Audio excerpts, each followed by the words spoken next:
Hi, Arrow. How are you? Fantastic, Pinky. How are you doing today? I'm doing very well.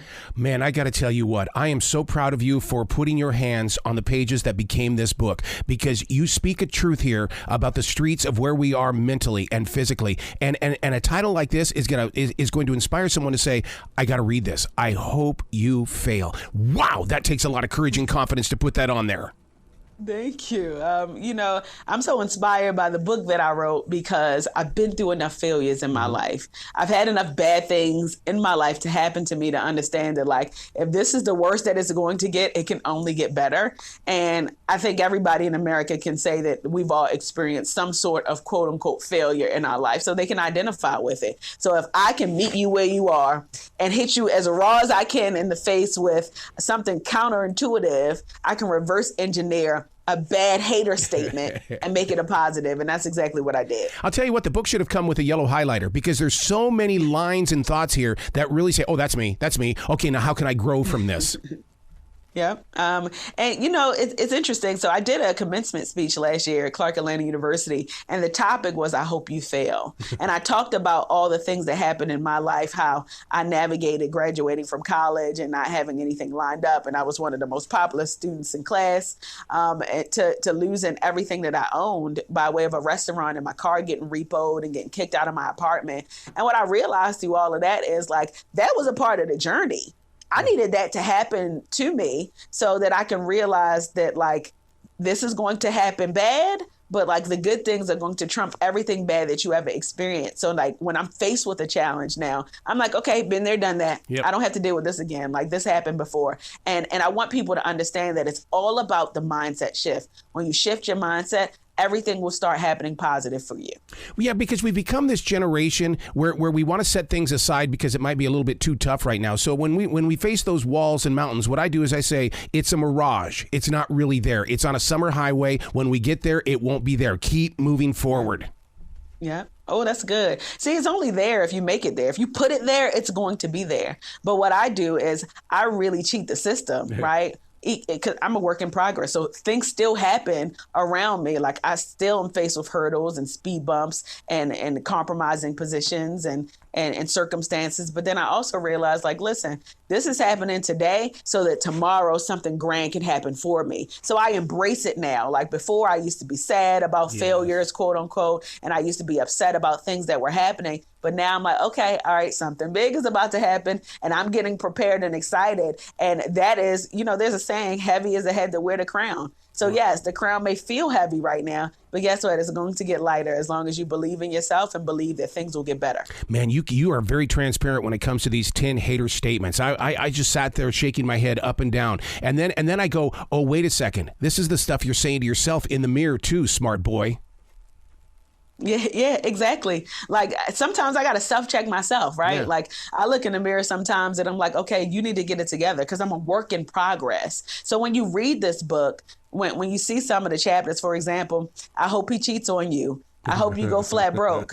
I hope they lie on you. Those are the things that I've experienced in my life. And I want people to know that when those things happen, like, that's getting ready for a big setup that's going to change your life. But you have to be able to shift that mindset in a way that you understand that, like, okay, I'm not going to sit in this circumstance. I'm not going to sit here and dwell in this place. I'm going to find the positive, and there will be a greater outcome here. And that's what I've been doing.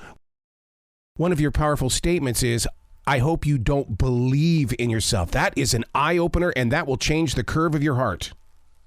Yeah, listen, there's so many people that are riddled by fear, that don't believe in themselves enough to go out and do the things that scares them the most. And I want people to know that when you don't believe in yourself, you are doing a disservice to your ancestors, a disservice to the children who look up to you, and a disservice to yourself. So, like, remove the fear. Fear is inevitable. That's going to happen. But, like, focus on, like, who you want to be in the world, how you want to show up, what your purpose is, and then go for that thing. You know, I heard something a long time ago in church that said, when you take the first step, you are already halfway there. So every time I take a first step, I'm already halfway there. So I've removed the fear, no matter how it feels, because I know that as long as I keep moving, I'll get everything that I want. And isn't it crazy how so many people think that, hey, I've got the money, therefore you have to respect me, and you're going the opposite direction, saying that money doesn't equal respect? No, money doesn't equal respect. I tell people all the time, your name is the highest value of currency that you could ever have.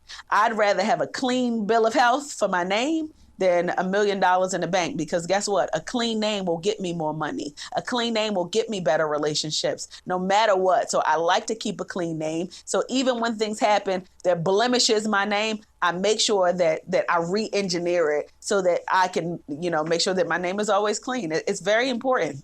There's such a shift going on right now in the world in the way that people are going to work to make other people money. How do we find that value in ourselves to say, okay, let them make their money. I'm going to make my happiness?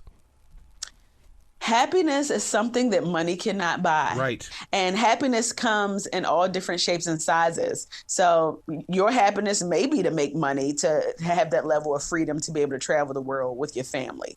My happiness may be being a wife and being a mother to my children and being a successful entrepreneur. Whatever your level of happiness is, that's up to you. That's your American dream. But you got to sit at home at night with that happiness and be okay with it. And as long as you're okay with that happiness, that is all that matters, whether it's working for somebody else, working for yourself, doing your own thing, or collaborating with other people. That happiness is important to you, and that's all that matters. And if you're happy, then nothing else even counts.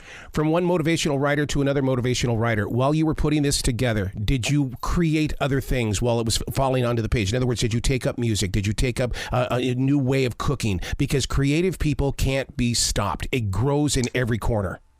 It's true. I created children while writing this book. So I've been pregnant since 2020. So 2020, 21, 22, and 23. And I'm pregnant now. So I'm 7 months pregnant. So I've been in creation mode the entire time writing this book. And let me tell you why that's so special. I'm creating life. Yes. So my nature and my nurture is different. My hormones are different. How I think and how I feel is different. So this is coming from a pure and genuine space, right? So it doesn't get any more genuine and pure than that. I'm creating life. So I'm putting life into the book, and hopefully people get life from it. And change their life and change their mindset. Where can people go to find the book, find more about you, and just give you tons of love? I am everywhere. You can find the book where books are available. I'm on social media, Pinky Cole. Just type me in. And all I do all day for a living now is give out nuggets, thought leadership. I really want people to win. Yeah. And in my pursuit of helping people win, we got to fail along the way, and failing is okay. So looking forward to everybody supporting the book, and I can't wait for you to read it. I love your heart. Please come back to this show anytime in the future, Pinky. Thank you. Talk to you soon. Well, you be brilliant today, okay?